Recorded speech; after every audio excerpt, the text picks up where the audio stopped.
Wow. Okay, hi everyone, good afternoon. Today is November 18th, Wednesday at 3:02 p.m. I am officially calling this meeting to order. I would like everyone to take note that today joins us officially Esther Frankel from the Business Division. She's here as a substitute for Cornelia. And Michelle Gottwald has Devana's vote by proxy today. So when I'm doing roll call voting, if we do roll call voting, I will call Michelle for Devana's vote as well. All right, so let's take a look at our agenda. Allow me to share my screen with you all. Share screen. There we go. All right. Together, we have developed the Academic Senate Community Values. They are here for our reference. I'm not going to call any of them out today. We also have our Zoom meeting guidelines. So at this time, everyone, our meeting norms, our meeting protocols is that senators wishing to contribute to the meeting will raise their virtual hand in the participants field and will be called on the order in which their hand is raised. At this time, non-senators are not allowed to participate in the meeting except for, of course, during public comment, either at the beginning of the meeting when it's called or prior to a specific agenda item. At this time, could I have a volunteer to read our land acknowledgement?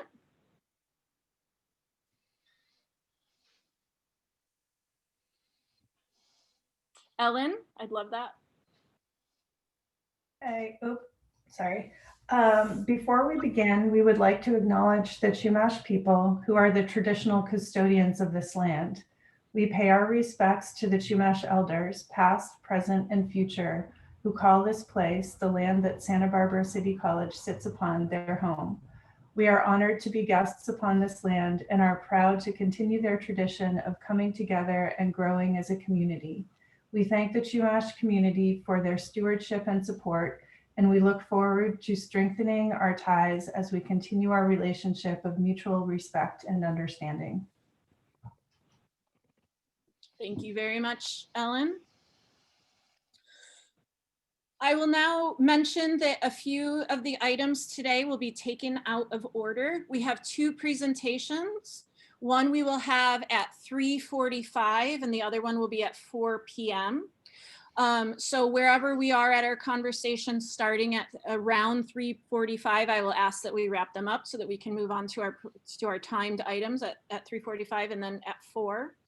And then we also have an action item on today's agenda, and I have set that at a time for 4:40 so that no matter where we are in our conversation, we can break so that we can take action on that because that is time sensitive. Other than that, the agenda will be given as published. We are now finding ourselves at item 3.1, public comment. Prior to the meeting, I did not receive a request for public comment. Ana Garcia, are you raising your hand to give a public comment or a non-public comment? I guess it doesn't matter. You're a senator. Okay, you want to give a public comment? Okay, great. Do you want to give it now at this designated time or prior to an agenda item? Now would be fine. Okay, great. So Ana will be given a public comment. Is there anyone else here that would like to acknowledge and establish that they'll be giving a public comment either now or later? Okay, I'm not seeing anyone. So with that, go ahead, Ana. Thank you so much. Okay, so this is just something related that I've been kind of reading about a lot in the last couple of weeks and wanted to put it out to our Senate, and it's actually related to the land acknowledgement. And it pertains to the fact that land acknowledgements alone are, I guess they're getting a lot of criticism in the fact that it isn't doing anything to repair the the reason, right, that we're here. And so I just wanted to put that out there for us to consider. I can, maybe it's something we want to discuss further at a, agendized meeting. I'm happy to send out information about it, but I personally have some reservations about continuing to do a land acknowledgement that feels a little bit gestury and doesn't really connect to any actionable items. Like, thank you for letting us be on your land. Okay, bye. So putting that out there, seeing if there's traction, and if so, I'd be happy to, like I said, lead a discussion or figure out what to do with that. That's it. Thank you, Anna. With public comment, we can't have a discussion because it's not on the published agenda. But I would like to say right now that at our next steering meeting, we can certainly start the discussion there.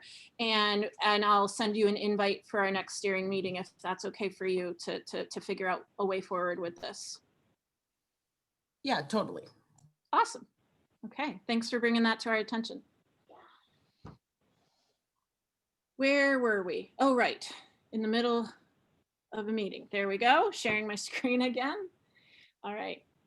The meeting minutes for the November 4th meeting were distributed to you all by way of our published agenda today. And so hopefully you've had a chance to review them. So unless I hear any calls for additions, corrections, or other edits, we can move forward with approving them. Trisha. Yeah, I just wondered, I know when thinking about the board policy and policy for the fraternization and about Canvas, that we had mentioned that it was going to go back for review with non-credit. So I haven't shared it with constituencies yet. And I just wonder, like, that wasn't in the minutes that it was going to be going back for review. If I misunderstood, or whether it should be in the minutes or not.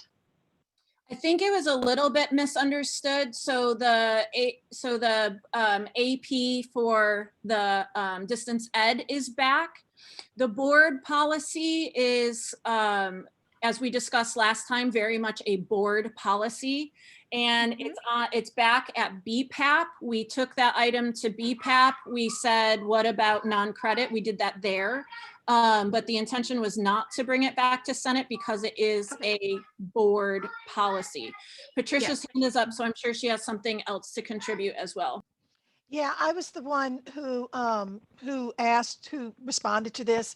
And what I said is we take it back to BPAP for a clarification on whether this board policy would cover the School of Extended Learning. As Raja just noted, we did, and the consensus of BPAP is that it would cover the School of Extended Learning. Okay, but my point isn't to question, but just say, should that be in the minutes? Because yes, I think it should. We okay. sought clarification on whether it would. Yes, Patricia, it should. I would like the word be clarification. We didn't really say a whole big discussion of it. It was just, what is the intent?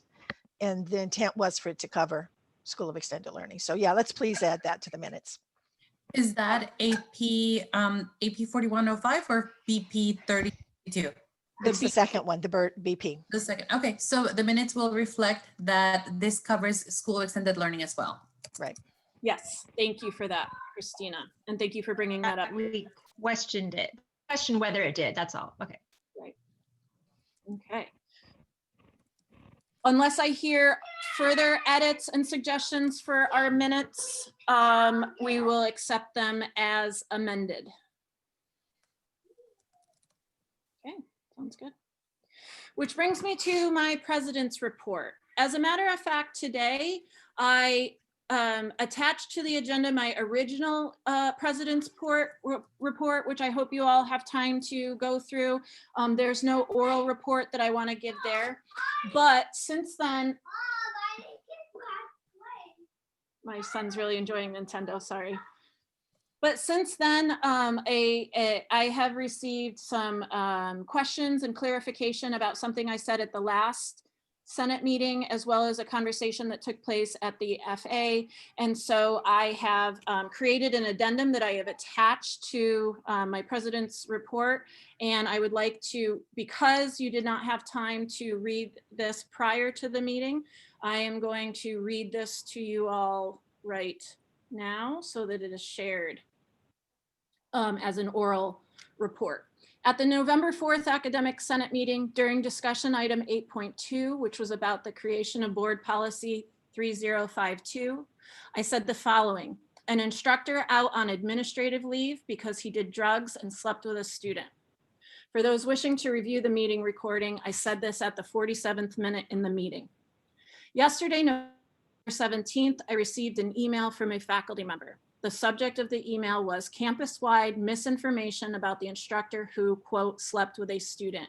A portion of that email reads, according to Cornelia, who read the police report, the instructor admitted to having had sexual contact with the student, but not to having, quote, had sex, unquote, with the student. Whether he actually did or not, you and I can speculate, but it was not in the police report that he did. Later in the email, he says, none of us in our department is thrilled about what the instructor did, to put it mildly, and we have some serious healing work to do in order for the instructor to rejoin the department on good terms. Nonetheless, it seems right to me to not have even slightly overstated claims of what happened spread campus-wide.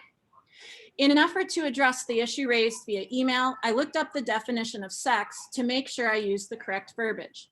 Wikipedia offers the following: sexual intercourse or coitus or copulation is sexual activity typically involving the insertion and thrusting of the penis into the vagina for sexual pleasure, reproduction, or both. This is also known as vaginal intercourse or vaginal sex. Other forms of penetrative sexual intercourse include anal sex, penetration of the anus by the penis, oral sex, penetration of the mouth by the penis or oral penetration of the female genitalia, fingering, sexual penetration by the fingers, and penetration by use of dildo, especially a strap-on dildo. Although sex and, quote, having sex almost commonly denote penile vaginal intercourse, sex can be significantly broad in its meaning and may cover any penetrative or non-penetrative sexual activity between two or more people. The World Health Organization states that non-English languages and cultures use different words for sexual activity with slightly different meanings. Various vulgarisms, slangs, and euphemisms are used for sexual intercourse or other sexual activity, such as fuck, shag, and the phrase sleep together. And now I would like to share the legal definition of sexual conduct from Cornell's Law School Legal Information Institute. They provide: the term sexual contact means the intentional touching, either directly or through the clothing, of the genitalia, anus, groin, breast, inner thigh, or buttocks of any person with an intent to abuse, humiliate, harass, degrade, or arouse, or gratify the sexual desire of any person. With these definitions in mind, I'd like to offer that while I did say the instructor slept with the student, referring to sex, that it's true, I do not know for sure if he necessarily penetrated her vagina, mouth, or anus with his penis, finger, or dildo. Instead, I was referring to what I thought was a common understanding that sex has a broad meaning of sexual activity, which is congruent with what Cornelia read in the police report, as reported by this concerned faculty member: sexual contact.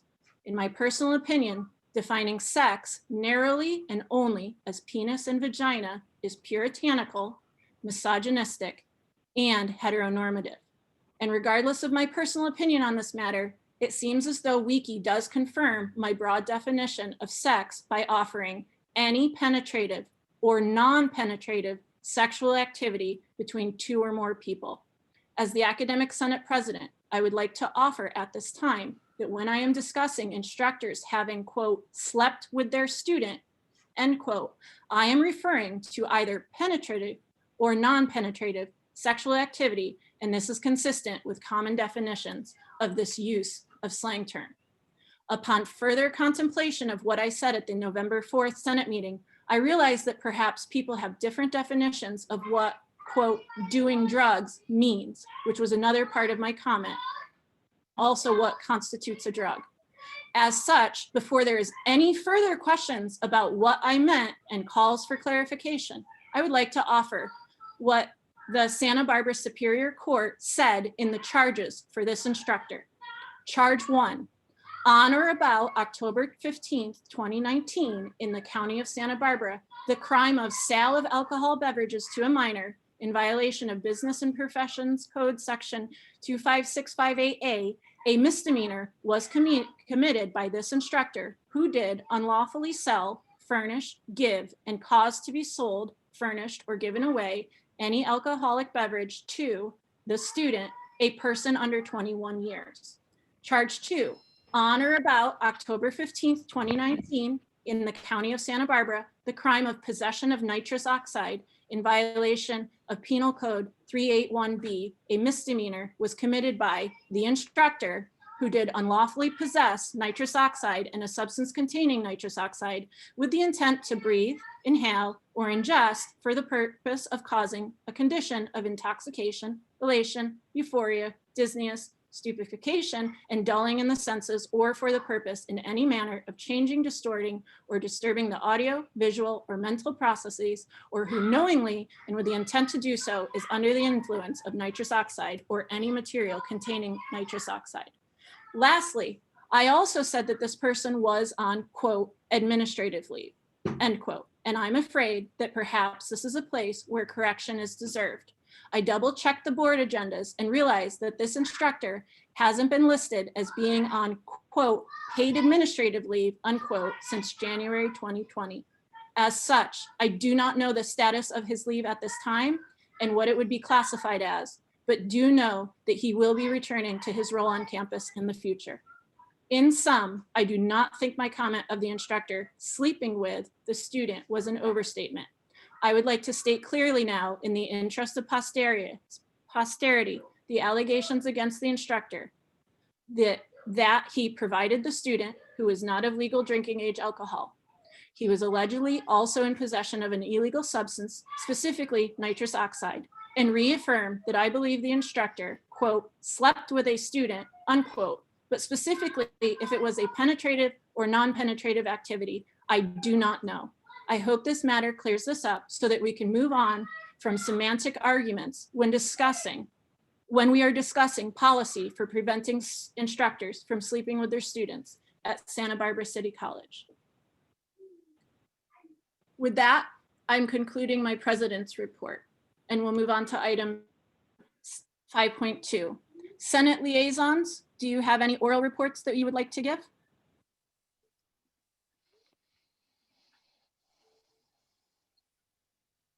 This is Ruth. I just want to tell you what I tell you every time. Please make sure to read the report.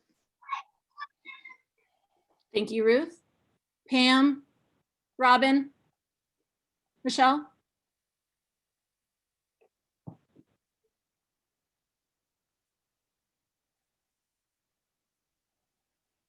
I don't have anything other than what's written there right now. Thank you. Is there an FA report? No, what's written is fine. Thank you, Ellen. So then we will move on to item 5.3, the EVP report. Dr. Ralston, do you have an oral report that you would like to share? I just want to draw your attention to email that Dr. Goswami and I sent this week describing how we are dealing with the return to purple tier and to encourage all of you to be very, very safe in travel and to be mindful as our county numbers spike. And as you've been watching across the nation, we're experiencing a real peak in COVID. And so I just want to wish you all good rest next week. I think we all need it, and as much safety as you can possibly procure. Thanks.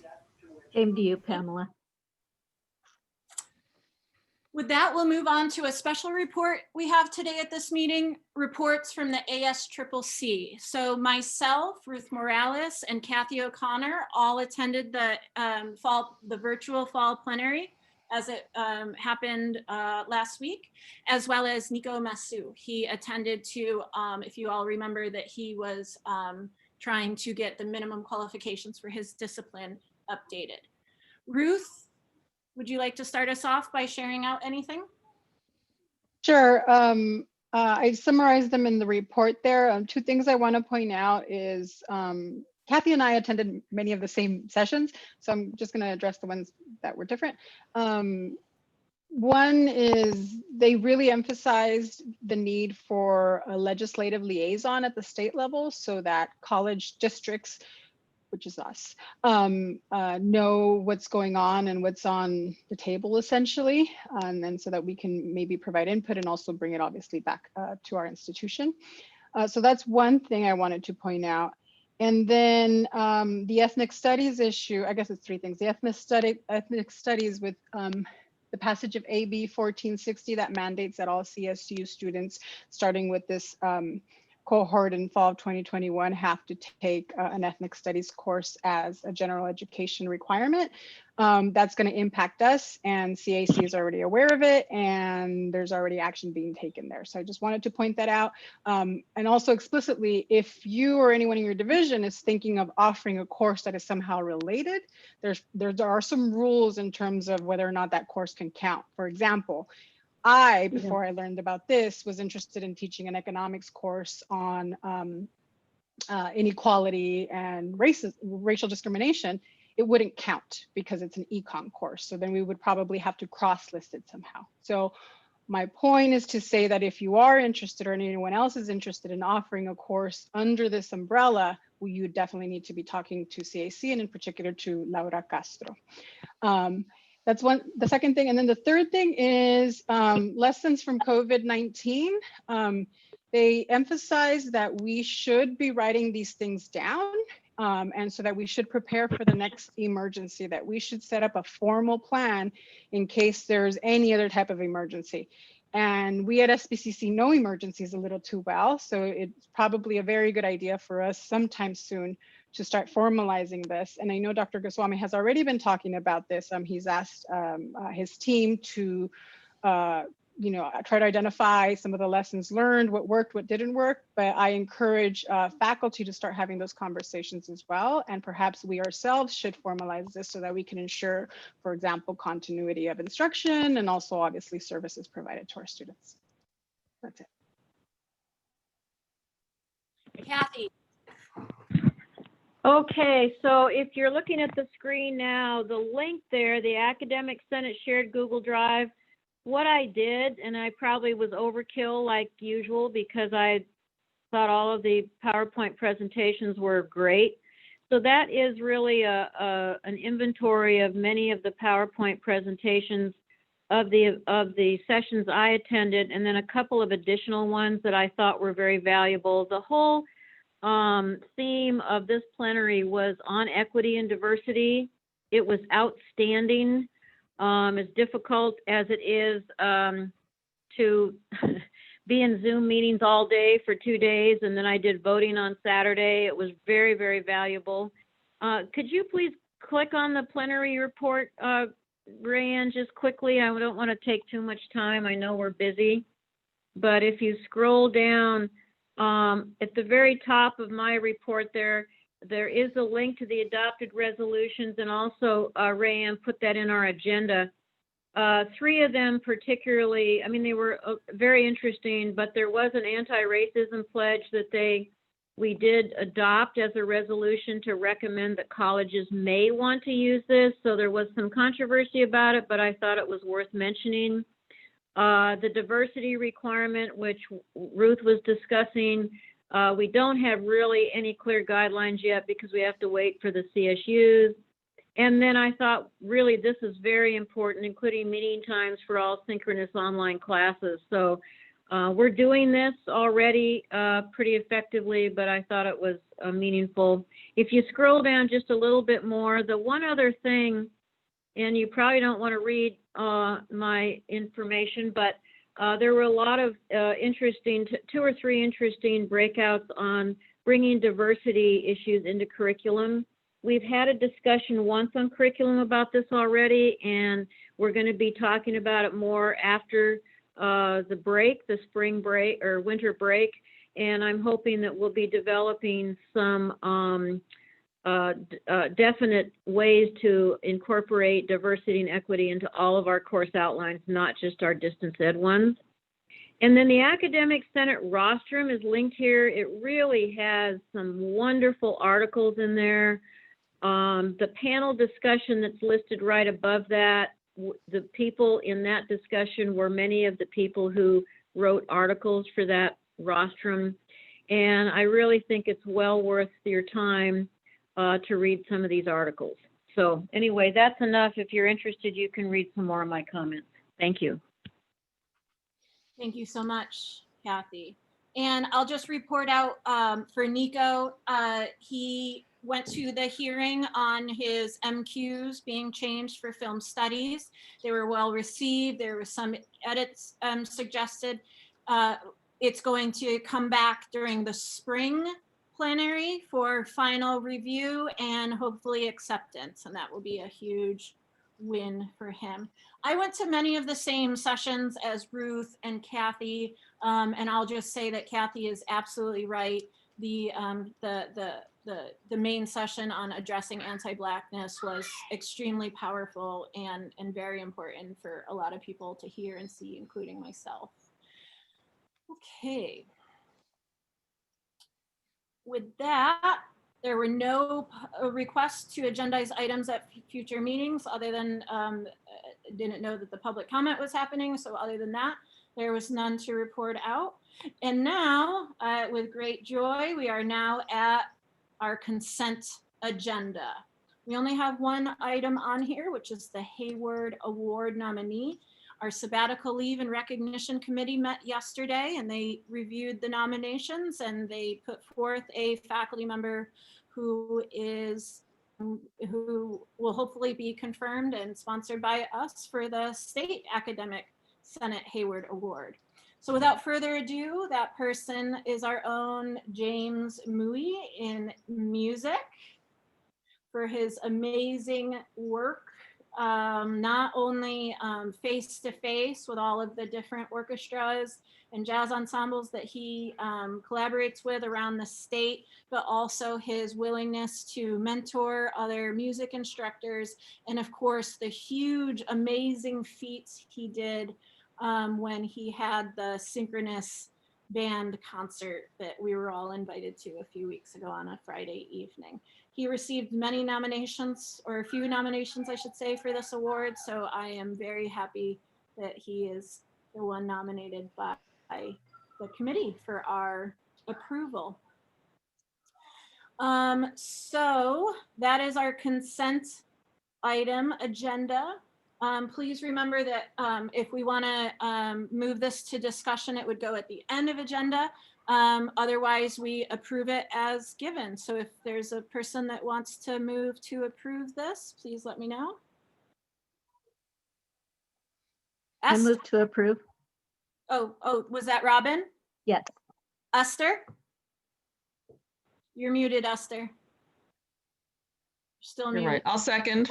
Since I've been one of the, beneficiaries of all that work. Great, great, thank you. So we have a motion on the table that was made by Robin and seconded by Esther. I will come to the Senate list. We will do our roll call voting. So Esther, do you vote yes, no, or abstain? I vote yes. Thank you. Counselor Jen? Yes. Ellen Carey? Yes. Jenny Baxton? Yes. Patricia? Yes. Michelle? Yes. Michelle, what is your vote for Devana? Yes. Thank you. Pam? Yes. Kathy O'Connor? Yes. Let's see, last place. Robin? Yes. Jen Betancourt? Yes. Robbie? Yes. Robbie? Ruth? Yes. Tara? Yes. Russell? Yes. Trisha? Yes. And Anna? Yes. With that, we have a unanimous vote. Thank you all so much. Can you, James, I invited Jim, but he is not here today to say anything. I don't think Nathan's here either. Let me double check. Ah, Nathan's here. Nathan. Chopped liver. Can you give us a couple of words about your colleague at this time for us? Well, just to say that he's just the most deserving person at the right time for this award. And I mean, Jim just, as soon as we went into pandemic mode in March, he just took off with the work and started researching and developing right away. And amazing stuff he's doing. And I don't know if he's promoted it much, but he's also planning another live event in a week, I believe on the 22nd, live concert with a Swedish jazz band using That's the this same- Sunday. Is it Sunday? This Sunday, yeah. Thank you, Esther. So, I mean, just, he's unstoppable. So thank you all for the support, and thank God for the CARES Act and everybody. Anyway. Thanks so much for sharing that, Nathan. It's really great that. And if anybody has any ties with the New York Times or the LA Times, let them know, because boy, they need to hear about this. Right on. Thank That you would be all. Patricia. We'll rely on Patricia to get that word out. All right. Yes, I'm very highly placed at the New York Times. All right. As Kathy referred to, I placed the ASCCC, the State Academic Senate resolutions on our information item today. Please do go through that. I think it's highly interesting what the State Academic Senate does with their resolutions. It's the formal process in which they conduct their work, meaning that they have resolutions get vetted, get made, vetted, commented on. That was Kathy's role as our delegate to contribute to the working through these different resolutions and approving them. So they're there for you to review. And this gives you a really great idea of what is happening at the state level. Jenny Baxton, question. Okay, I was going to ask about that earlier. So if it's adopted as a resolution at the state level, does that mean anything immediately for us? Are we adopting it, or we have to go through a process, or we don't do anything? Okay, go ahead. In most cases, they are recommendations, often recommendations to the college. It was like with the pledge that we can use that if we wish, and we can adopt it. Many of the resolutions are asking the chancellor's office to do something around certain regulations. Sometimes it's asking the Senate, the state Senate exec to do something for us. So it really depends on the resolution itself. If you want to look through them, and if you have any questions, I'm very happy to answer them for you, tell you what the discussion was. It went quickly. We were actually done by noon. Usually it goes until 4 in the afternoon, but we didn't have that many resolutions, so it's not that big of a packet this time to look through. So you may want to just peruse it to see if there's anything of interest. Yeah, I think what's happening at the state level will trickle down, as Kathy's saying, to us, and I do think it's very interesting. A lot of the things that they're doing and ways of thinking about things. Okay, we are now at oh wait, what's the time? 3:36. So I will introduce our first discussion item. We probably won't get very far into it because then we'll have to break for our presentations, but then we can come back for it, and at least we'll be primed for the discussion.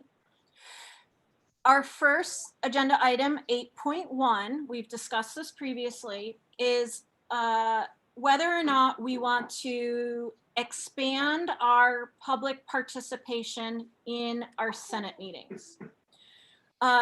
If you had a chance to go over the agenda before today's meeting, I hope that you did, you would have noticed that I came up, speaking of resolutions, with a resolution draft for us to clarify how we want to operate. This document would live outside of our bylaws and could be changed, adopted, or edited, or kept by a future academic senate. But what I was thinking about with this resolution was that We draft the language. It gets at the heart of how we want to conduct our meetings in terms of public participation, so that it's clarified, so that people know how, when, and if they can participate. I drafted this by myself. I just kind of tried to take together what everybody, what, you know, Anna was mentioning, what Tara was mentioning, what other senators were mentioning about what we do and what we don't want in terms of public participation. So it's nothing that I am necessarily, you know, married to. It was just like, can I get some language down so that we can work with it as a Senate to see if this is in the realm of what we want? And then we can edit it as we want and then hopefully adopt it if that's what we want to do. So we have a couple minutes before our 3:45 presentation. Does anybody want to say anything about this resolution or the expansion of public comments at this time? Do you want any just like typos? Yeah, sure. Typos are good. I think in the first sentence is a body that is must comply. I think you only want that must comply. Yeah. Yes. Instead of fumbling around opening up my drive and things like that, why don't we take Patricia's comment while I do that? I'll stop screen sharing for a moment. Patricia?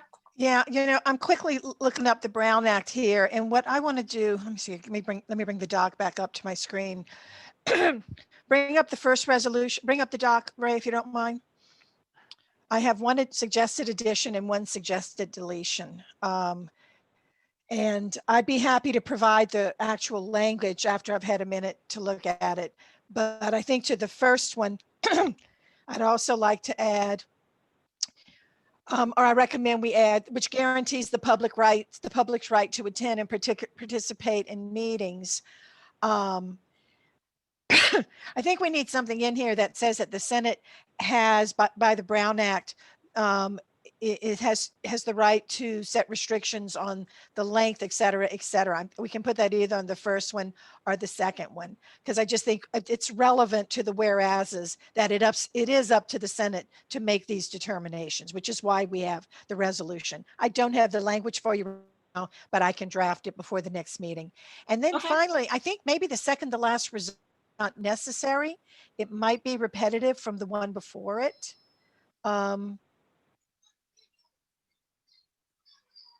No, I'm sorry, the second last resolved. Because we're saying that we will say that we will not reply only at the beginning of the official meeting. We're saying before that we'll ask for public comment throughout the meeting and especially before each discussion and action item on the agenda. I think that covers the next one, just if we wanted to keep it a little briefer. Thank you for that. Other comments, suggestions? Patricia, just because we might forget sometimes to ask before each item, could we say something in that first resolved, we'll ask for and accept public comment throughout the meeting? Yeah, sure. Just in case we forget to ask, that somebody could chime in. Yeah. And guys, I'm sorry I was not clear on my first point. It's just I don't have the language with me, but I'd basically like to have another whereas, which establishes that the Senate has a right to do this. That's what I'm saying we can do. Just one more whereas. I think we're allowed 5 whereases, right, Ray? I think so, yeah.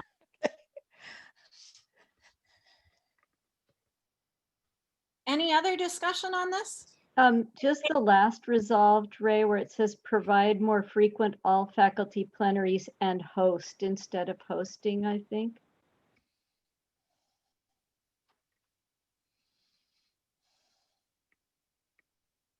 How's that? Yep. So I'm going to ask the Senate. Thank you everyone for those corrections and additions. Is this what we want? Am I in the ballpark? Is this how we want to establish that this is what we're going to do? I thought this was more powerful than just saying, oh yeah, and we're going to do this and then forget to do it, right? Like if it's an adopted resolution, we can put it on our website, we can share it on our agenda so that people know. There's transparency there. Did I miss any points that people wanted to make about public comment? Jenny Baxton? So I'm looking at that, hold on, the second to last one, I think. The second to last resolved. The academic senate will not require the public to request comment only at the beginning of the official meeting. So does that mean that during the meeting, someone can just pipe up and say, oh, hey, I want to make my comment, a comment right now? So I think Patricia's right. I think it's redundant. The prior resolved, I thought what the suggestion was for me to, throughout the meeting, before we get to certain agenda items, say, is there anyone that would like to provide public comment before the Senate discusses this? And then allow for that opportunity for somebody to say yes. Yeah. And then let them comment, and then have the Senate discussion without people piping in. Because I think that is maybe more the intent, whereas that other resolved could leave it confusing, and then people might just shout whenever they want. Okay, yeah, so if we kill that one off and then add the other one where Patricia was saying, we might be there. Robbie? This is interpretable as a non-Senate member just participating in our discussions, not just making a public comment at any point they choose at the meeting, right? Which one? The second to the last one? No, all of it. I mean, if I were not on the Senate, I could read this and say, oh, I can just participate in their discussions, right? This is affirming more than just going a little bit farther in inviting public comment at various points in the meeting. Do you see what I'm saying? I don't. So where? So like if we're about to discuss the parking lot, this doesn't just say that I can give a public comment at the beginning of that parking lot discussion. It means as Cornelia makes her comment and Jen makes hers, I can make mine and you can make yours and I can jump in again, all as a non-senator. Where does it say? Where is it saying that? Where is it? It doesn't specifically say that, but it doesn't not say that. I mean, if I wanted to participate in Senate meetings, I could choose to read this that way, right? So maybe it's because of the especially before, maybe it should just say before each discussion so that it's only allowed before the discussion item, not at any point during. But then does that meet the wishes of the people who encouraged us to pursue this? Yeah, it does, because it was confusing for a lot of folks in the public to know that they could actually make a comment before a discussion item. It was presumed that they could only do it at the very start of the meeting, and that prohibited people because they might have had a conflict in the schedule. So to me, that does resolve the problem. Take out the and also, Ray. So can I just be clear then? All we're doing is affirming something that we already did. It's just that a lot of people didn't know we did that? No, previously I only asked for public comment at the beginning, and you had to be here at the beginning to declare, I want to give it now or later. And now what we're saying is I will ask it at the beginning, and then throughout the meeting, I will say, now we're moving on to discussion item 8.2. Is there anyone that would like to provide public comment at this time for that? And then give an opportunity, and then after they give the comment, then continue on with our Senate discussion. Okay, maybe I'm misunderstanding because I thought that was always an option that somebody had, because it's not an uncommon way to administer public comments. No, previously we asked for public comments at the beginning only, and if somebody wasn't there, then they didn't get to give a public comment. Well, yeah, I know that, but somebody could say, actually, I want to give mine after item blah, blah, blah. Yes, you can if you were there at the beginning. But as Tara's saying, if you weren't there at the beginning because you were teaching and you showed up at 4:30 and you wanted to give a public comment, you didn't declare it at the beginning of the meeting. And Okay. now we're saying you don't have to. That's the change. Which is why previously when people were running late, they would say, hey, can you put in public comment for me? I'm not going to be there at the beginning, right? Yeah, I just thought that was a norm that we did that would not survive challenge if somebody challenged it, but maybe that's a moot point. Well, I think Patricia's suggestion of adding another whereas and clarifying that we can limit the time and the time and the place for public comment, I think would clear this up. So Ellen, do you have a really quick comment? Because we're past. I was just going to reiterate, I think we should take out that and, so it just says throughout the meeting before, yeah. Okay. Cool. Ray, if you'd like, this is Patricia. I finally found the language I was looking for, and I can find a way to shorten this, and I'll bring it back next time. But what I'm trying to reference is that the Brown Act, and I'm quoting now, also provides that the legislative body may adopt reasonable regulations to ensure that blah, blah, blah, including but not limited to the total amount of time allocated for public testimony on particular issues and for each individual speaker. So what I'd like to do is convert that to English and create a whereas, which kind of establishes that with the right to do this. It would probably be the second whereas. Okay, perfect. Yeah, let's do that between now and the next meeting. We'll bring this back for the next meeting and we'll put it on the agenda. We'll have last minute comments. It will be our second reading and hopefully we'll move to approve and then it will be well established. Cool. So I'm satisfied with this agenda item and we are past our time. I would now like to give the floor over to Kathy and Trisha for our CAC presentation. Do you guys need me to give you permissions to share the screen? Do you have? Please share the screen, and actually Pamela is going to do a short introduction and then Patricia and I will finish. Okay, Kathy, what do you mean by share the screen? Do you mean bring the curriculum guide? No, just open the curriculum guide, I think is fine. Okay, great. And Pamela's going to give us a short introduction. Go ahead, Pamela. Yes. Absolutely. So thanks for having us here. The CAC, as Kathy and Patricia will talk about, have voted to approve this document. So it's brought here as an information item in order to be shared out more fully. And I wanted to talk a little bit about why this came into being. And so the first version of this curriculum guide predates my arrival. Melissa Moreno worked with non-credit instructors and credit instructors to try to navigate some of the challenges of pulling older curriculum that needed to move from the first incarnation of the School of Extended Learning into the second and the third incarnation of that program. And this is really well designed to try to empower non-credit faculty to do the work that their expertise includes. And so this is a piece that has had negotiation around it, a lot of conversation, and this is the same guide, but updated to be more accurate to the place in which people find themselves in doing this work. And so Kathy has served as a liaison between credit and non-credit and helped supported that work through the curriculum committee over time.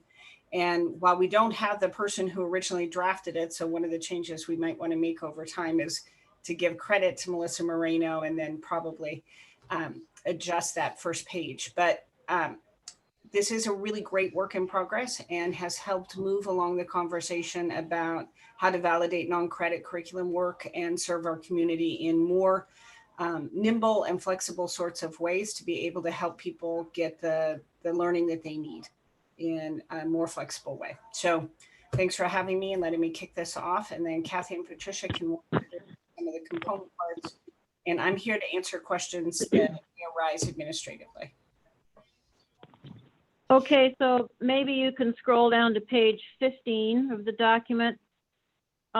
Just as a little addition to that, when we started trying to bring non-credit curriculum up to date, it was a huge task. And Melissa Moreno and I worked on this along with a lot of other people. and to try to make sure that we were dealing with all the issues that we were trying to face that were not covered in any other document. So although we're mainly talking about curriculum, if you take the time to look through the document, you'll see right there in front of you non-credit faculty evaluations. There's now an MOU that deals with this. So we've been taking pieces out of this and doing some additional work through negotiations. So this document is a little bit broader than just curriculum, and there was a reason for that since there was nothing else. If you scroll down just a little bit, Rayanne, to the description, the credit liaison. So when we started this, there was really no one that had any experience in non-credit curriculum. I have been doing non-credit curriculum. I'm a non-credit teacher for a while. So I started working with Melissa and we decided that, you know, it would be helpful to have somebody on the credit side work with them.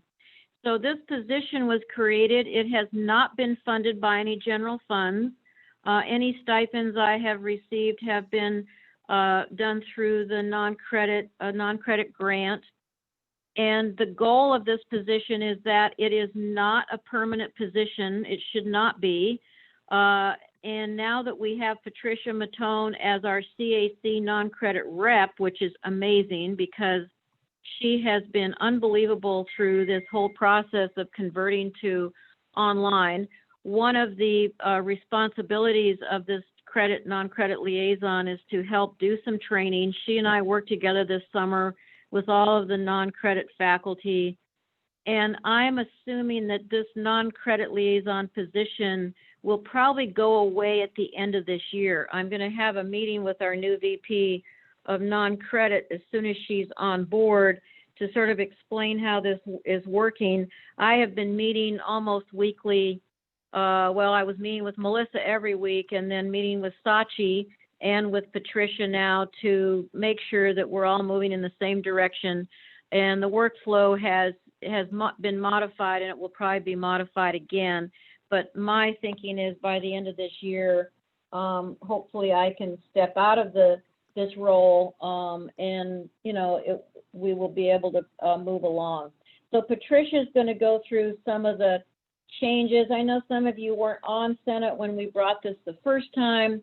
There are some changes, mostly through regulation language, a few through process language as far as credit department chairs and how they will be working with us. So Patricia, if you'd like to continue, that'd be great.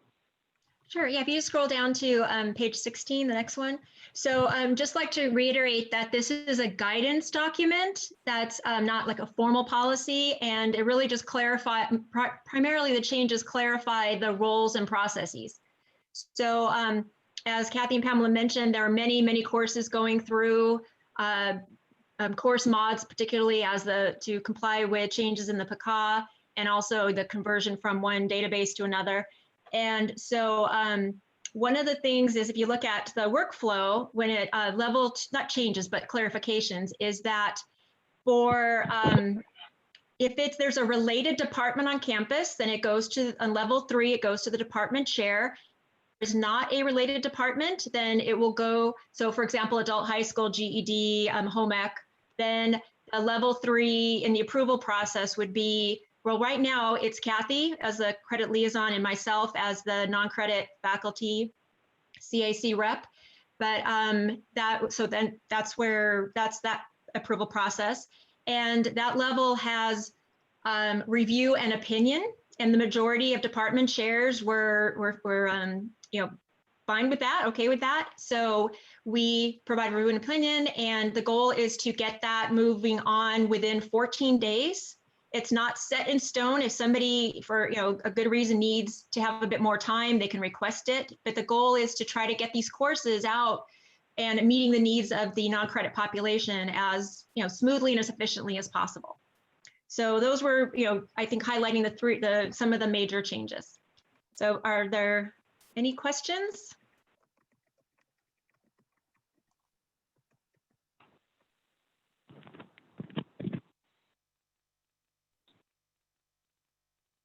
Doesn't look like there's any. So it looks like Patricia. Mhm. Yeah, this isn't a question. It's actually a comment and a commendation.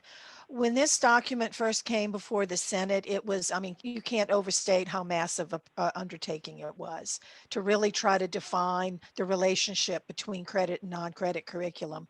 So it was a huge step forward, but that document also left some questions unanswered that have created problems for NTCC, that created curriculum problems. I've read through this document carefully, and I think it addresses just about all of them. So thank you for this work. I think we learned from the experience of the past 2 years, and I think you guys have done a great job. I mean, there could be things I'm missing here, but I think you guys have done a great job really addressing most of the problems that occurred because of the first time around.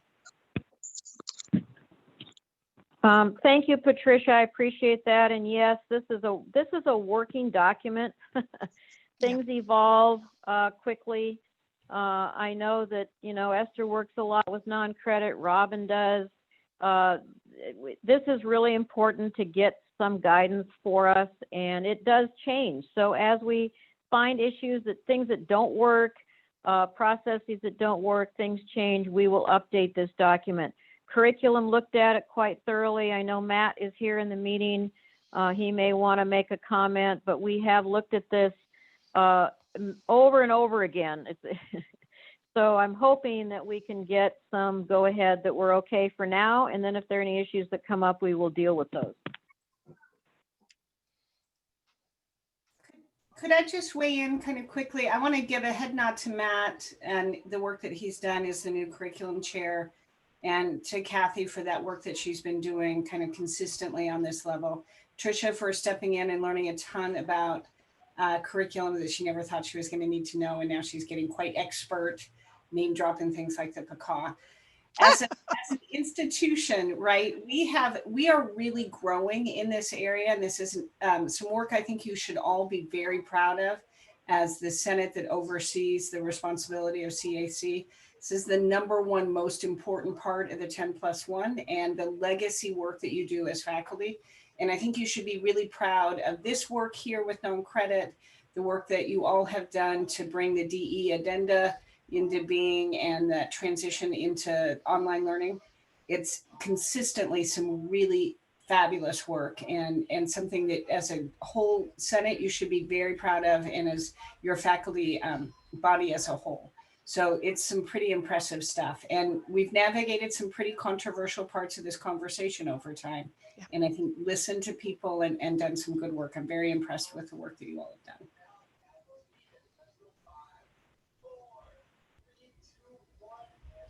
So much. Yeah. Any concluding comments? If not, we'll move on to our next presentation at 4 p.m. Ray, could you share the screen with me, please?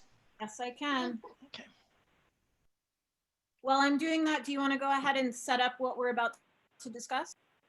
Yeah, except I can't talk and click at the same time. So let me see if I, still not there. Okay, well, let me talk and then I'll click. So folks, I'm going to give you guys a presentation on equivalency. I've been chair of the committee for the last 2 years, and now Ray is our chair, but I'm still serving on the committee. This was going to be informational for most of you, unless you're a department chair, in which case it's going to be operational. So let me try to get my presentation on the screen, and here it is. Is everybody seeing? Yep, well, it's not in presentation mode, but let me see if I can get this. Oh, this looks funky. I don't know why this looks funky, but I'm going to move ahead with it anyway. So anyway, folks, equivalency. All right. So big picture is when a faculty member is hired at a community college, they have to either meet the minimum qualifications, which are called out in what is now the latest iteration of the minimum qualifications handbook, which I've got linked here. And if they don't, then they have to go through a process which is called equivalency. And it is very clear that this process belongs within the faculty purview. The Academic Senate is the group that oversees it. And that's why we're going to give you guys an update today. So what you're looking at on your screen right now, and actually I just this morning got the 2019 version. So this is the handbook that we're talking about.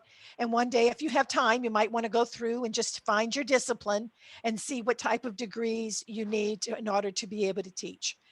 Excuse me. But the overarching point is that you have two primary distinctions.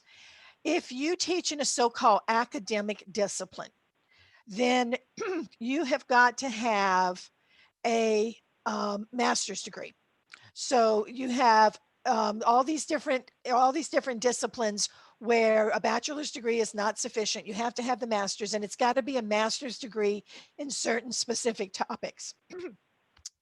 Excuse me. And that's what things this handbook lists.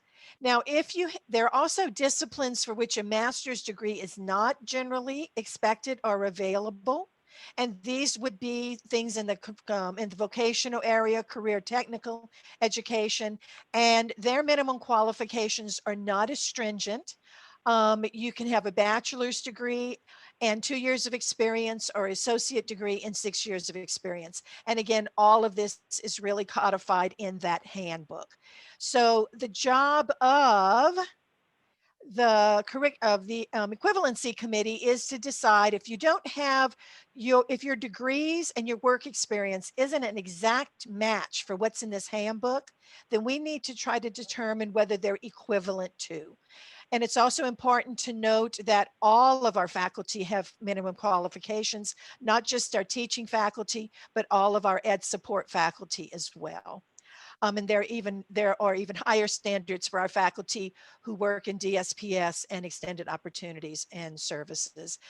And because this is not always an uncontroversial subject, I've included some sections that point out where all of this is codified. And interestingly enough, the ASCCC white paper was just updated. I just read through that. It was approved at the plenary that Ruth, Kathy, and Ray talked about. So we had some updates there as well. So this is the committee. And you can see what the appointments are, and here's what we do. So we take a look at the qualifications for applicants who don't meet the MQs. We determine whether or not they do, and we work with HR to get this done. And these are the members that are on your committee right now. Okay, we have to have one CTE rep, and Ann Redding fulfills that for us. So these are the key points to know. If you have an academic discipline with a master's degree, you have to complete a document that we call a crosswalk. And the crosswalk, it's a graphic document, and on one side of it, you list a degree from an accredited program, a master's degree for an accredited program. And on the other type of the crosswalk, you list the courses that you've completed. And we take a look at those, we compare those courses and see if the number of courses, the course units, et cetera, are all equivalent in nature. So the candidates must complete their own crosswalks. And actually this morning I submitted an updated version of not only the directions, but an actual fillable PDF of the crosswalk to HR. Our Equivalency Committee revised all of the docs in order to make it easier for people to understand this. So anyway, what the candidates need to do is they need to find somewhere an accredited master's program in the discipline listed under the MQs, and then they have to find their courses that they've taken that best match. And then this is incidentals. We only consider one crosswalk, and you can only use one accredited master's degree program. And then we give you an example. And actually, I'll show you what a crosswalk looks like. So what you would see here is one of the allowable master's degrees in order to teach math is mathematics education. And this applicant did not have that, but she had a UCSB master's in education with the math emphasis. So you can see they're close, but they don't really exactly match. So on one side, they go through and they take, these are the courses that were required. These are the courses that we took. And then they go all the way down and we do a comparison and we see whether or not that actually matches up. Okay. This presentation's throwing me a little bit. Okay, so this is when I said this is not an uncontroversial subject. This is something that everybody needs to understand. And that is our equivalency committee now was founded in 2015. So we've been meeting for 5 years. And we established early on, and we've reestablished over the years, that for the academic disciplines, the previous work or teaching experience will not count in equivalency decisions. And that's even if a candidate taught at the exact same course at another college that they would be teaching at SBCC. We consider educational preparation only in terms of determining equivalency. Eminence can be considered, but it cannot be the sole factor. Equivalency does not transfer from one college to another, and there are no single subject equivalencies. So when department chairs decide, when they are recommending somebody for equivalency, then that person, if hired, can teach any course in that discipline. There is no specialization. They can teach any course in whatever discipline they're approved for. So that often comes as a surprise to people. And then finally, things change a lot when you get into the technical trade and industrial fields. Statewide, we have had a lot of trouble attracting faculty to these areas. So the ASCCC has actually created this toolkit to help our equivalency committees to look for other types of things. So whereas I just said that for the academic disciplines, we only consider education, when it comes to the technical trades and industrial fields, we not only consider education, but we take a look at work experience. We would even take a look at, for example, if they attended a conference and they led a full-on workshop in an area, could that be considered equivalent? So things open up quite a bit when you're looking at the second category, and you can check the MQ handbook, but still there are no single subject equivalencies in that. So I want to make one big distinction here, and that is if you are a chair and you are recruiting for a full-time faculty member, can you help these people prepare their crosswalk? And the answer is absolutely not. You cannot get, when you're recruiting for a tenure track position, you cannot aid or help applicants in any way.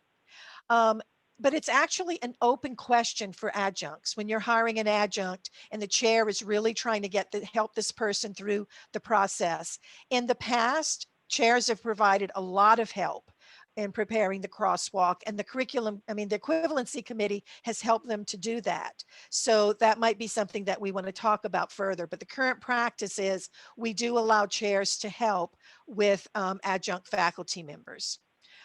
And then what happens after the crosswalk is completed, then we sign off on everything and we send it back over to HR, and then everything just moves ahead. The committee meets on demand. We don't have a set time. Whenever HR calls, we get together and meet. We create and archive a non-public annual summary of our decisions because this is personnel. There is some confidentiality requirements, but we do prepare an end of year report with names excluded that summarizes what we did. And once the equivalency committee decides you do or don't have equivalency, there is no appeal process. So really all of the reaching out should be done before you submit all of this paperwork. And Ray, myself, or really any members of the committee would be contacts for you to do.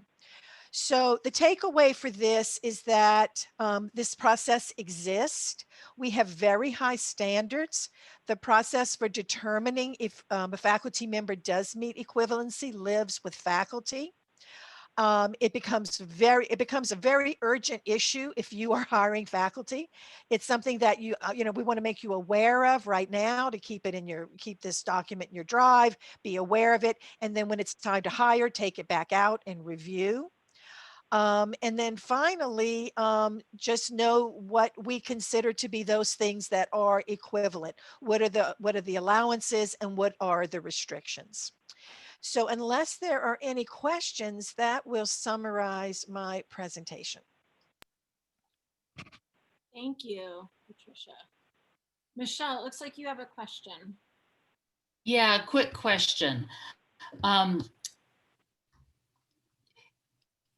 If a person doesn't have or is in a program for a master's degree and has not completed it prior to the interview, and can they submit equivalency if that master's program is going to be completed before they start a position? I'm actually going to ask Kathy to help me answer that. I know we do it for the PhD. Kathy, have we ever allowed, what we would have to do, well, I'll let Kathy answer. When we do it for the PhD, we require somebody at the PhD program to write a letter certifying that this candidate is going to be, is on schedule to have completed the requirements before the hire date. Kathy, do we do that for master's programs as well? You know, this is a real problem. We have something called an internship that we can use to hire particularly adjunct faculty if they're 50% through their master's degree, and we get verification from their master's faculty. We can hire them as long as they're being mentored by one of us. But as far as full-time employment, I would be very hesitant to hire anybody based on an unfinished master's degree. Unless you're hiring like in May and they're going to get their degree in June, and it would be contingent on, that degree being conferred. Right. Pamela may have more information on this, but I would be very hesitant to get into that situation. HR said that somebody would have to fill out an equivalency in that case. They would have to go through this process, Michelle. Because what we would do is we try to answer the question that Kathy just raised. And at a very minimum, we would need to know exactly when that coursework would have to be completed. HR won't do any of this. That's what the committee does. Yeah. Yeah. All right. Thank you. Russell? Yeah. So Patricia or Kathy, can you provide me with a specific example of a CTE equivalency? Our applicants, by and large, they went to trade school, they did professional internships, but they won't necessarily have an associate degree. So do you have an equivalent of what an English class or a social study class equivalency would look like? I don't. So Russell, what you do is, well, I'll let Patricia answer. Yeah, I'm trying to get my meeting back up, guys. Oh, I got to stop sharing. Okay, that's the reason. Boy, you guys have good questions today. I have answers for none of them. What the MQ book says is associate's degree.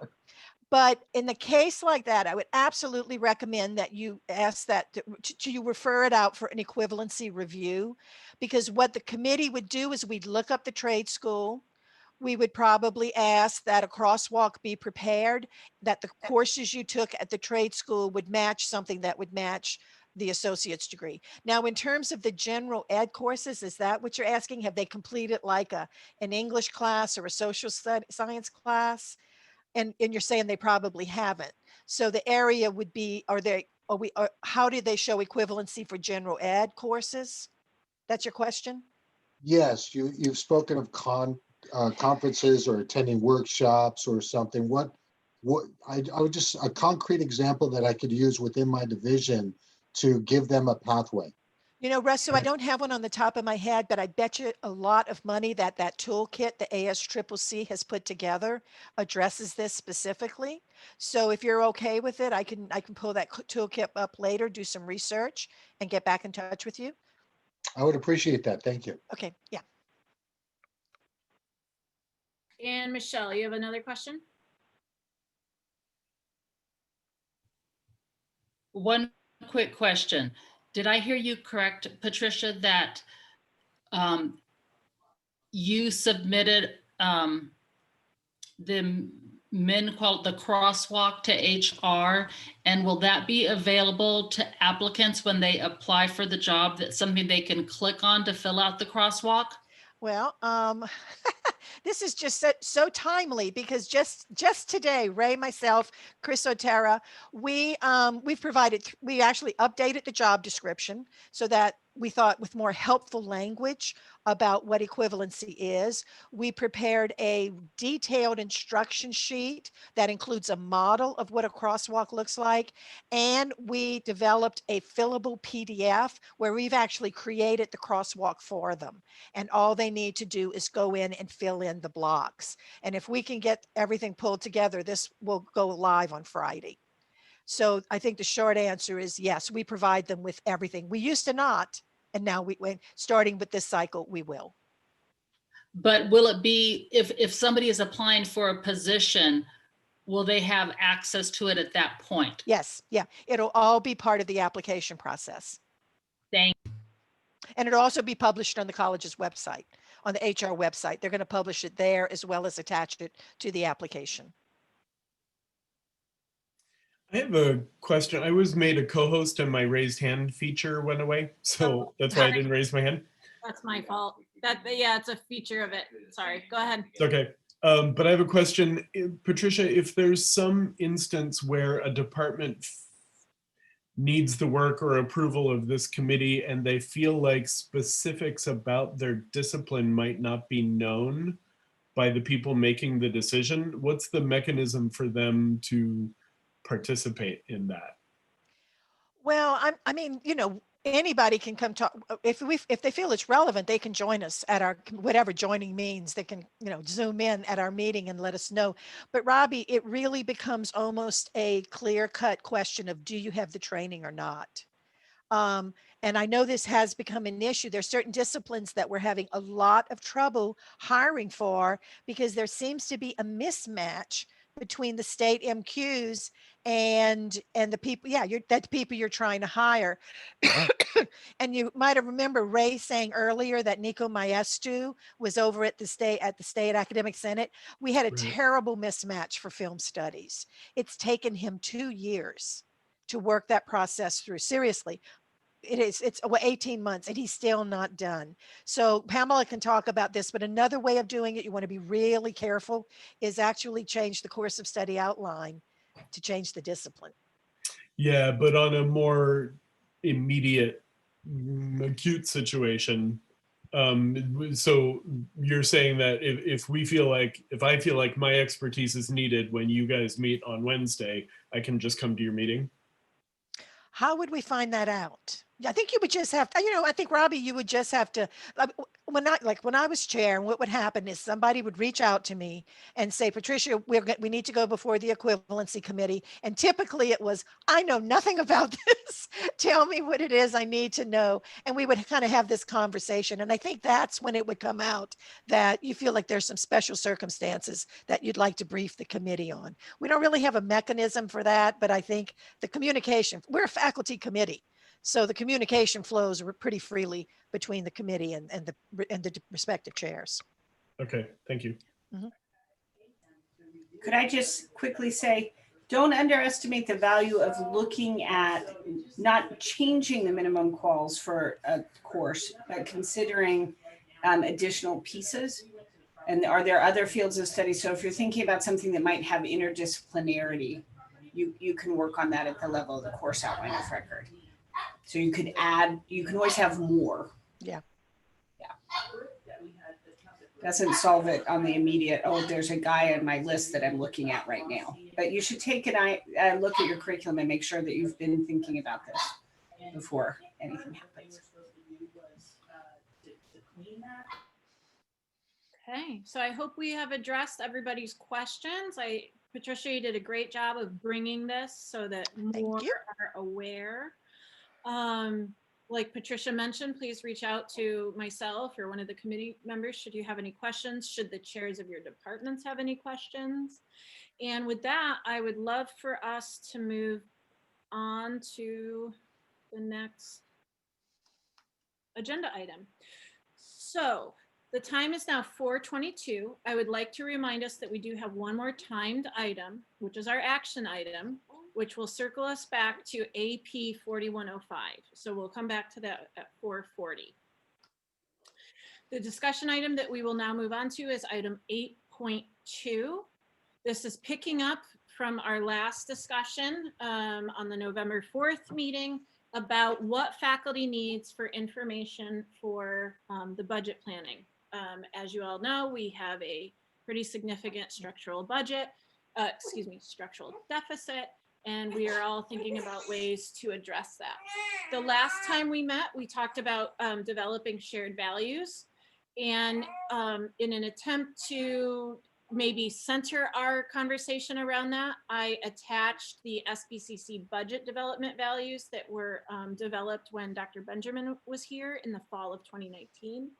Yes, of course, these budget development values are for the development of a budget, and we have our budget and we know that we have to address the deficit, and also that they are the college-wide values. So these values will not coincide with our values. I just thought that this might give us a good working document to start with, or at least something to think about.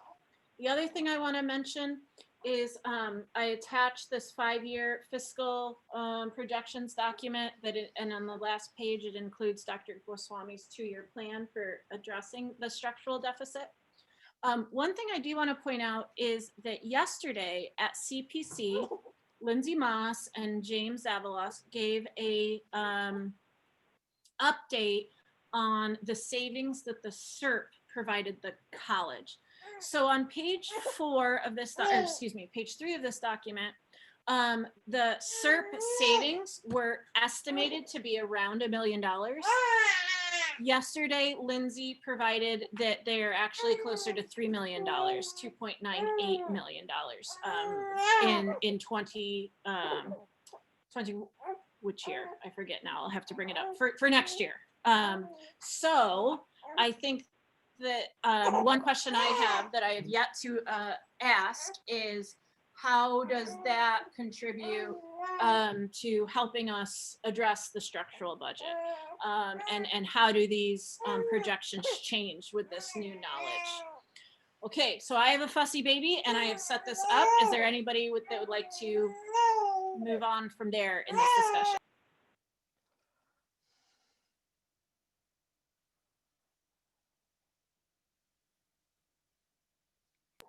Anyone? You want to talk about the budget?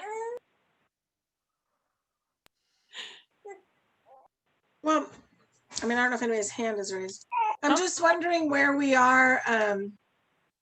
You know, we kind of had a lot of questions last time, like, you know, how does it help to increase class sizes?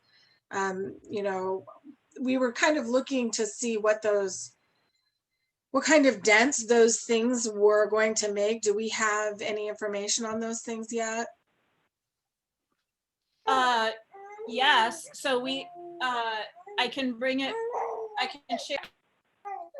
The SEM committee developed that spreadsheet where you can put in your classes and change the class sizes and see the FTES that you generate by doing that. I mean, we don't have, maybe that's not addressing your question. Like, we have that already, Pam. It's, last time it was shared out, it was kind of controversial. So are we at a point where departments are ready to see that?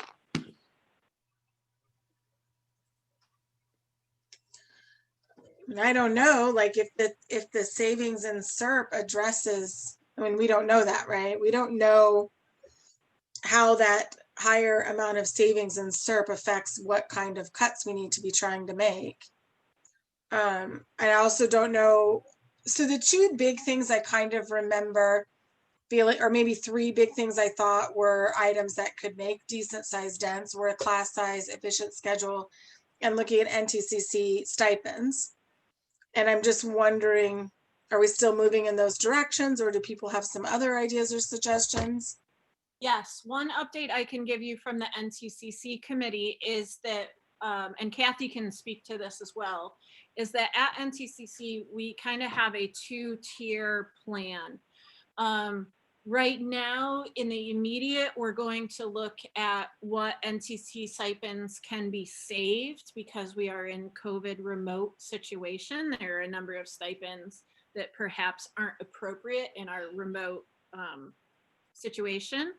And even prior to the budget deficit issues that we're facing now, before these conversations started, last year there was a request for NTCC to methodically be going through the stipends that are provided and revisiting those and seeing if they would continue or just putting some questions and scrutiny on those to see where we could make up some, or not make up, but change scrutinize them. Let me just say it like that. So there is a plan at NTCC at least to start looking at some of the stipends there in the short term and the long term. And does it look like we're still trying to cut the same amount as maybe is shown in this screen you're showing right now? That is the question that I do not have an answer to, that was not asked yesterday at CPC. However, we were told that enrollments currently, at least to date, for residents are down about 30%. That doesn't mean they won't come back up. And as predicted, that international student, well, not predicted, as assumed that international student enrollments would be down by 50%. We are down by 50% thus far. So I would not be surprised, although I do not know, if Dr. Goswami and the board would continue with this plan to reduce the amount stated on that sheet. Thank you for that, Ruth. Patricia? Yeah, Ray, if it's okay with you, I could share with the Senate some of the additional brainstorming that we did around the big ticket item and what our plans are to move forward to try to get determination on that. I've got them on my screen if you want to share with me again. I think you, oh yeah, I removed your co-hosting privileges. Yeah, let me bring that up for you. I got so many things on this screen. Okay. You're now a co-host. You can share that document that we worked on at steering. This will stop other screen sharing. Yes, I do want to continue. Okay. So let me bring this up. Can you guys see what looks like a very colorful document called Ideas from the 1016 Faculty Town Hall Meeting? Yes. Okay, so steering got together to try to, sort out what's the way forward on this. How do we take some of the big ideas that have been circling around and get some guidance on this? And some of these things we've already moved on. So, and we've all got a little bit of some marching orders here to get done. So you'll see, number one, secure a clear idea of how much we can actually grow. How much apportionment left is out there, and Ray's going to secure that information from Dr. Goswami. And then Sam and Dr. Goswami developed a spreadsheet which the different departments can use to see how many additional sections they would need with fewer faculty to increase to achieve certain efficiency goals. And so we're preparing that information from Sim and from Dr. Goswami. We've actually referred to the Senate's P&R committee what's kind of the cost benefit breakdown on putting more money into readers that would allow class size to grow. That was one of the ideas, of course, that came forward is let's have bigger classes, but let's have more readers. It might actually yield money for us. We wanted to know if there was a way to easily move money from tutoring to readers. Don't shoot the messenger here, guys. At this point, these are just ideas to pursue. But if tutoring is going underutilized, is there some way that we can have flexibility in moving money between the two departments? Again, with an idea of being able to increase class size because of readers. Adjust class, this is the third rail, adjust class caps across either across the board or by departments. Again, we wanted to see if we could collect this information from strategic enrollment management and then bring this forward to Senate later. One of the things that was brought up and that we would like to refer to CAC is whether the 50 student cap on DE courses should be reconsidered. We're already moving ahead on number 7. Ray just mentioned the non-teaching compensation stipends. We're pretty sure that some of them are no longer current, so we would take a look at that. Again, this goes back to our Strategic Enrollment Management Committee. Are we doing every single thing we can for a student-centered schedule? Are some of our blocks kind of funky? Are we creating schedules that privilege the instructors but don't help students? So that's something that we're going to be tackling at SIM. Explore the possibility of some hybrid DE classes, again, to increase class size. We talked about referring this to the Committee on Faculty Resources. We don't know whether cross-listing could have an impact on efficiency. One course, but living in multiple different departments. This is also something we thought our Planning and Resources Committee could explore. We thought it could be a real student-friendly type of thing. Number 12 is pretty interesting. We have, I think, Pamela, you can correct my math, but 56 separate academic departments. And I guess the Senate in 2 weeks will be considering adding yet another one. Would there be efficiencies and other benefits to be gained by combining some of these smaller departments into larger departments? Saving on chair stipends, possibly helping with administrative assistance. We said the Senate could actually authorize a study to be conducted by the administration and the chairs to explore this, how we would actually do this. Everybody seems intrigued by this, but the question always comes up, well, who decides this? Who gets to decide? Well, we don't know. But, you know, we think it's a question worth asking.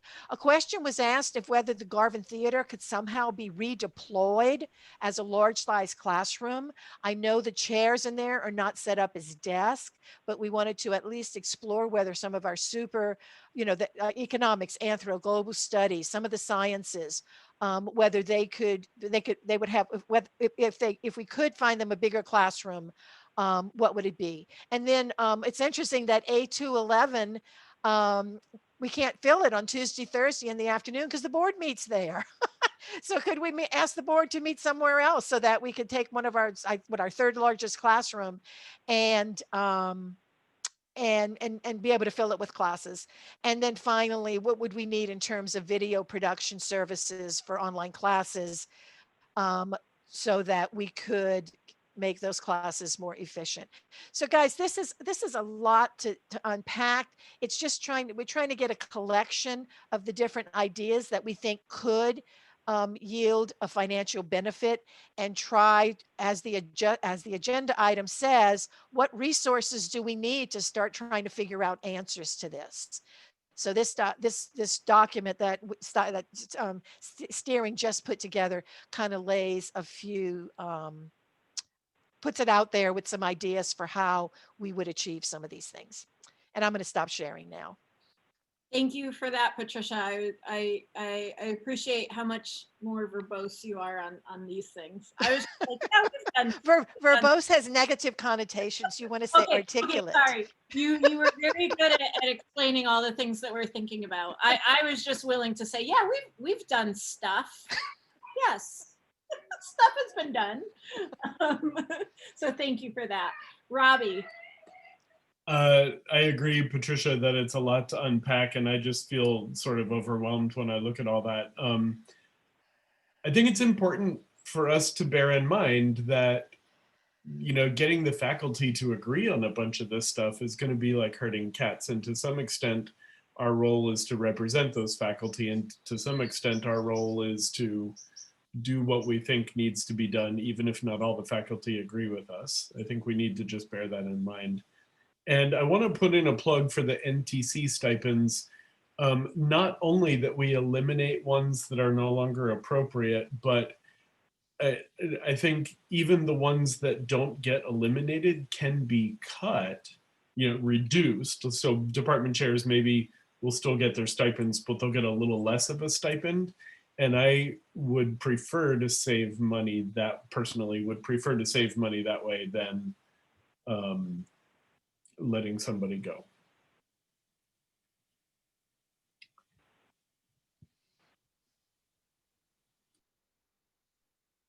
Anna? So we're talking about faculty needs and stuff, and I think a lot of these are very full-time faculty-centered processes that we are discussing. And I've been getting a lot of contact from adjunct faculty, part-time faculty asking about just more information about the process. And again, I know this is kind of handled independently across departments, but I wanted to just voice that people are feeling like, I guess, lost in the process. And I understand that there's not a ton of clear information, but even just communicating and trying to be transparent about like what we do know, what we don't know. If we know that there's some chance that XYZ amount of classes are going to be offered, I guess I'm just asking for a little bit more transparency and communication related to adjuncts, because we all are in probably one of the most vulnerable positions on this campus when it comes to budget cuts. And it's already stressful when things are flowing well, to know and kind of sometimes not get assignments until the last moment, and potentially for adjuncts to have to come up with, their course plan at the last minute. That's all very stressful, but then also just keeping in mind, this is people's livelihoods. And so having some clarity around, it's looking positive in some capacity, or it's not looking positive, so that people can start making decisions and kind of figuring out how they're going to survive next semester, if that's an issue. So just putting that out there, making sure that y'all keep that in mind as we continue these budget discussions. Thank you. Yeah. Ruth.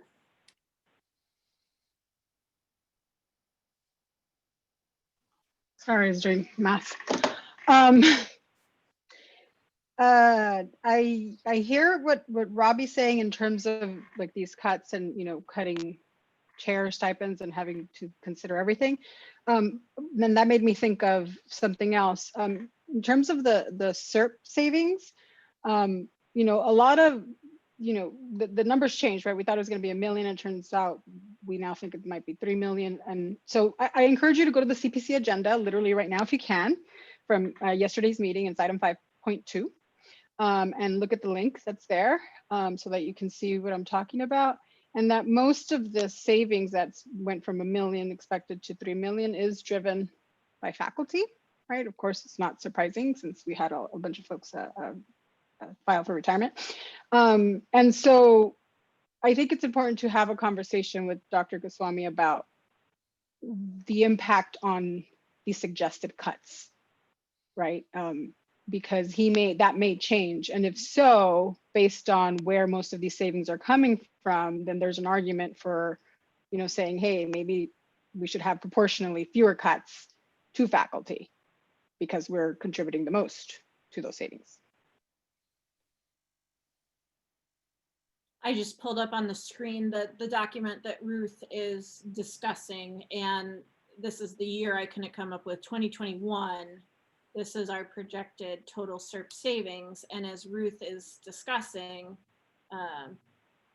the largest fraction net savings is from faculty, right? 1.3, staff 1.3. Yeah. And that was the math that I was doing, which on that year, it's about 43%. And on that last year, it's about 53%. That faculty makes up of the total students. Thank you, Ruth. On that note, I want us to pause. In line for contributions to the conversation is Trisha and then Ellen. We have a timed item, and I timed it because this is something that has to work through our governance structure in time for what the Senate wanted with this to be accomplished. And that is item, let me re-pull it up. If we get through this quickly, we can come back to our discussion. I can talk about it while you pull it up, Ray. Yes. And I can tell you guys, these are the two additions to AP 4105, distance ed, just in a nutshell. We made no changes since the last time Senate saw it. We asked you guys to, get feedback about it. The reason Ray's pressing on this is that if we can get this to the Friday BPAP meeting, we can get this implemented for the spring semester. So when she brings the doc up, what you'll see is that we now require at least some interface with the Canvas for all instructors, anybody teaching there. And then the second one sets up the classroom visitation protocol in the case of a specific student complaints. And I realized 2 weeks ago when changes were made, I think the changes that the Senate made 2 weeks ago actually improve it quite a bit. So thank you, Russell and others who did that. I may have been grumpy instead of grateful 2 weeks ago. So I think it's good, a better document now. Yeah, and this is our second reading on it, which is why it's listed as an action item. So typically with action items, we want to make a motion first, and then we can contribute to a discussion on the motion. Ellen, your virtual hand is raised. Is that residual from our previous discussion, or do you want? It is. Okay. Yeah, sorry, I'll lower it. Cool. Trisha. Okay, yeah, so part of it was residual hand raising. The other part is, so I'm starting to have a chance to read the updated version, but was that issue about, wait, let me back up. So I did kind of talk about this with some of the Faculty Association for Non-Credit, and the idea about, wait, is this the classroom visitation, or are we talking about the fraternization one as well? No, we're not talking about fraternization. We're talking about classroom visitation. Visitation. Okay. All right. Yeah. No, I still need to get clarification on that. Okay, never mind. Sorry, hands. Okay. Great. Good. So this is our second reading. As Patricia mentioned, I incorporated the changes that were discussed last meeting, and it's an action item. So I would welcome a motion from the Senate body if someone had one.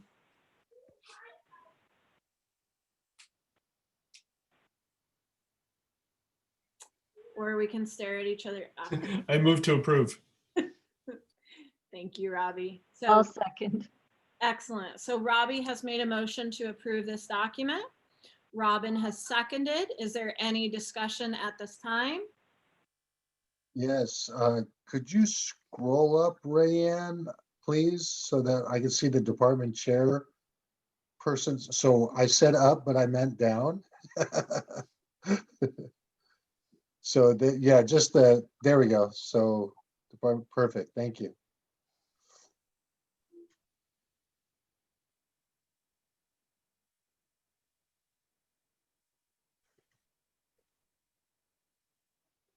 Did you want a moment to read it, Russell, and have more? I finished reading that. Could you go till it ends?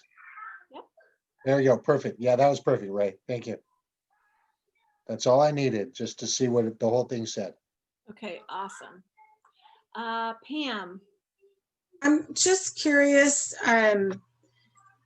So the consequences, I assume, are in some other policy. Do we want to indicate as such here? There's a note made that this isn't to be used for evaluation purposes, but then what's sort of the next? So let's say the dean goes in there and you're violating ADA or something like that. What's the next thing that would happen? I'm assuming it's part of the student grievance, but is it worth including that in here? I thought we did. Above. Yeah, at the top, Pam, we did. Oh, sorry.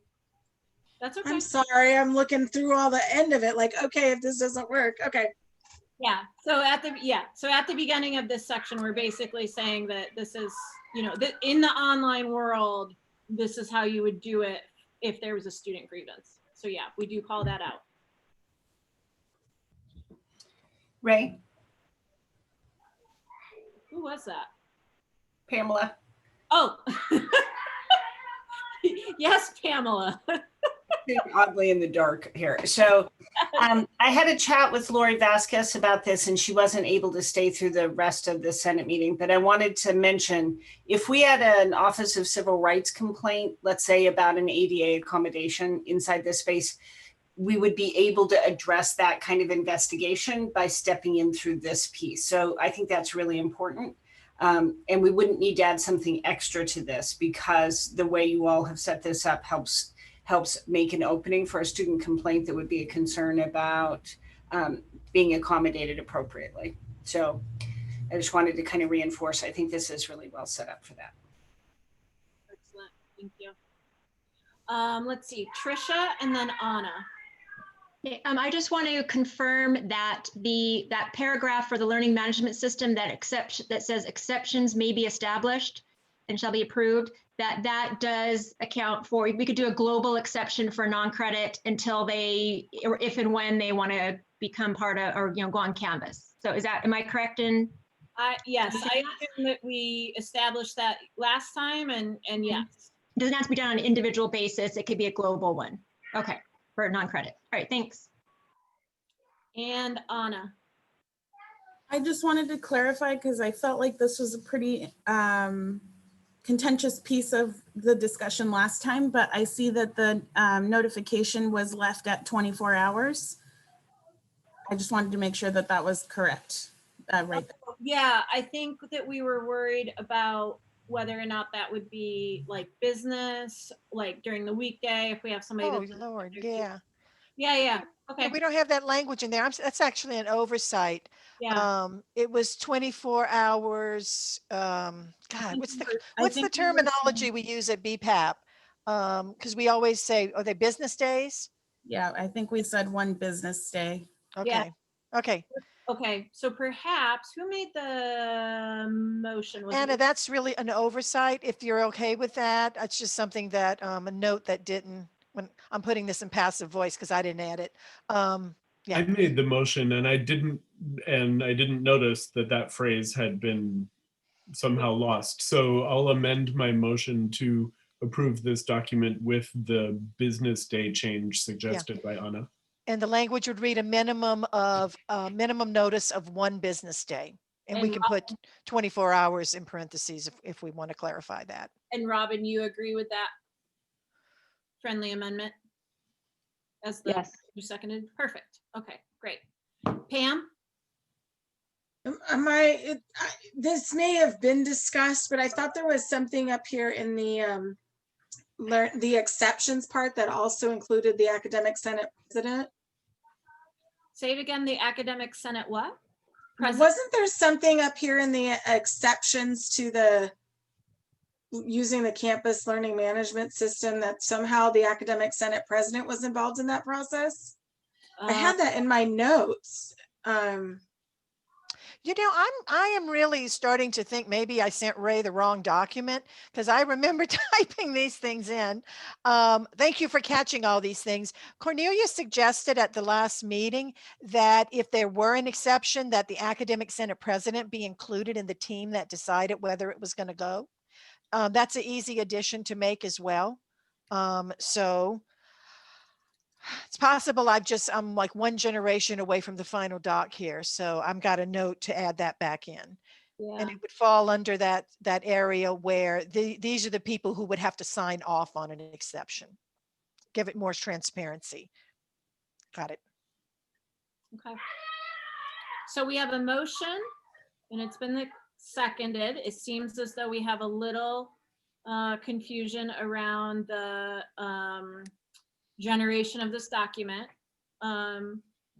But do we want to, I mean, I think we need to, with the information at hand, I think we need to move forward with voting on this. So as you, oh, I'm sorry, Ellen, I didn't see your hand, sorry. I was just going to say quickly, I have that in my notes from last time too, the language about the Senate president. And I'm wondering if it was just an error in which document got added to the agenda, is there a way we can look at the correct document now quickly before we vote? Yeah, can I have a second to look in my inbox and make that happen? Ray, I think we can just bring up that document and it's 3 words. I think we can just make the corrections to the document on the screen right now. Actually, maybe you can't because you're holding a baby in your arms.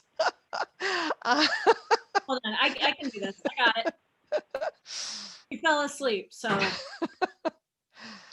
We just want to add at the end of the list of people and the Academic Senate president.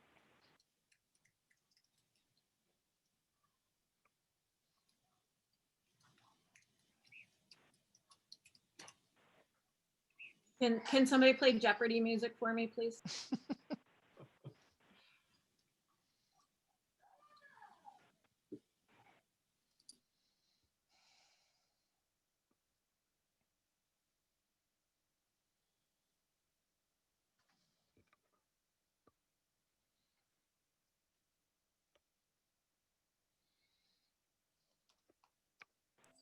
Okay, I'm wondering if I got it now. Let's see. You want to show us? Yeah, okay. So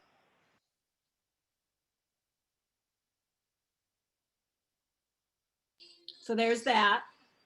Okay. Right? That's what we came up with last time. And scroll up a little bit more. There we go. That's it. Okay, so there's the changes. And Patricia, it wasn't your fault. You sent this to me. I grabbed the PDF off of BPAP's agenda. Oh, I'm so relieved. It was my fault, not yours. But here's our changes. Do I have to amend my motion? Well, we had the friendly amendment that included the change that is now present. I think we can just go back to saying we want to approve this. Is that how we want to do it?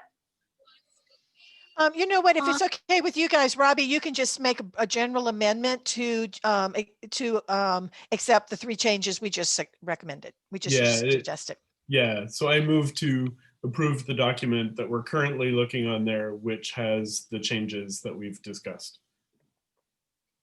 And we need the person who did the second to agree to that as well. Robin? Yes, I agree. And could we also get this corrected document attached somewhere? Yes, I'll do that right now.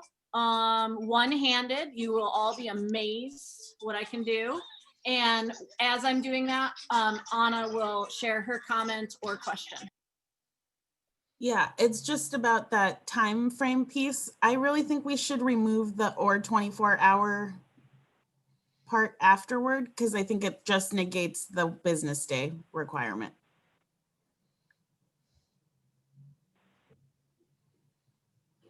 How are folks feeling about that?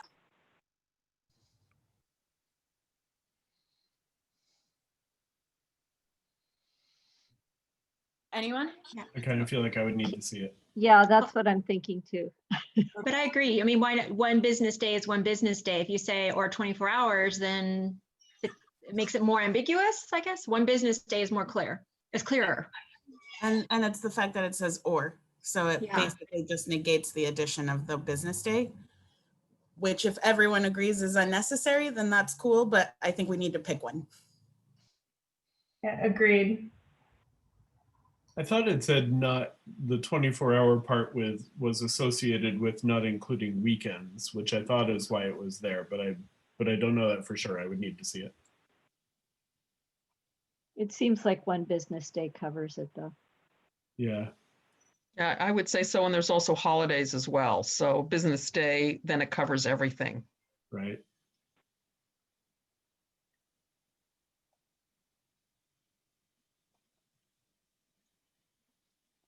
So where we are in the process is, Ray, you're trying to bring the document up, or can we keep the verbiage straight in our head that we're going to just reduce it to a notice of 1 business day and all other language will be struck in term Okay, for the 24 so I'll hours? amend my motion.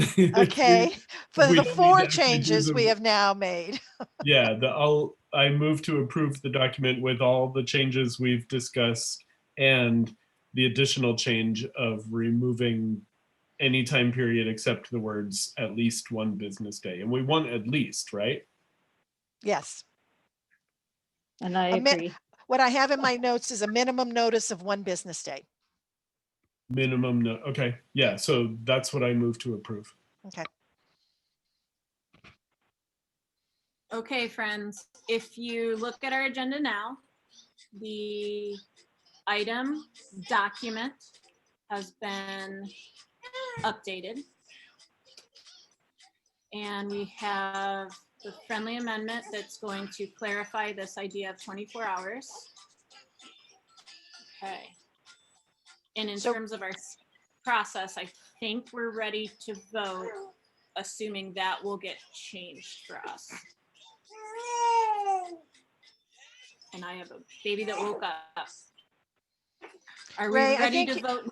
I think you need to put a period after the word day and delete everything else in that sentence. Correct? You sent me a PDF, so I Okay. uploaded a PDF, so I don't have a document that I can edit in real time. So if we can just, Christina, I know she takes excellent notes, if she could just really make sure that the minutes reflect that suggestion so that we get this right, we can do this after the meeting. Okay, I've got my notes There's too. a tiny typo I see. Chairs are encouraged to work with the, never mind, it's fine. Oh, no, it's actually, sorry, that sentence says chairs are encouraged to work with the faculty to try to resolve the issue before having the dean go into a faculty member. Is it members course show?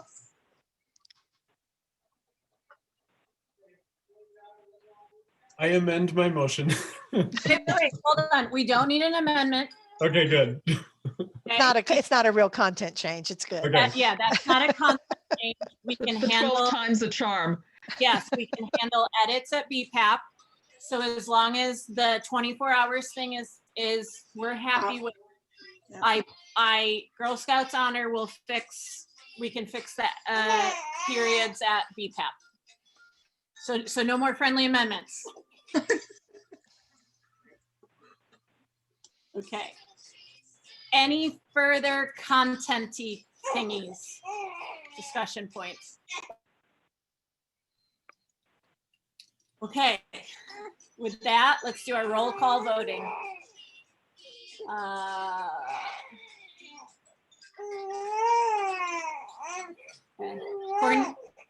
Not Cornelia. Esther. I look like her. Yes. Counselor Jen. Yes. Ellen. Yes. Jenny Baxton. Yes. Patricia Stark. Yes. Michelle. Michelle Gottwald. Are you there?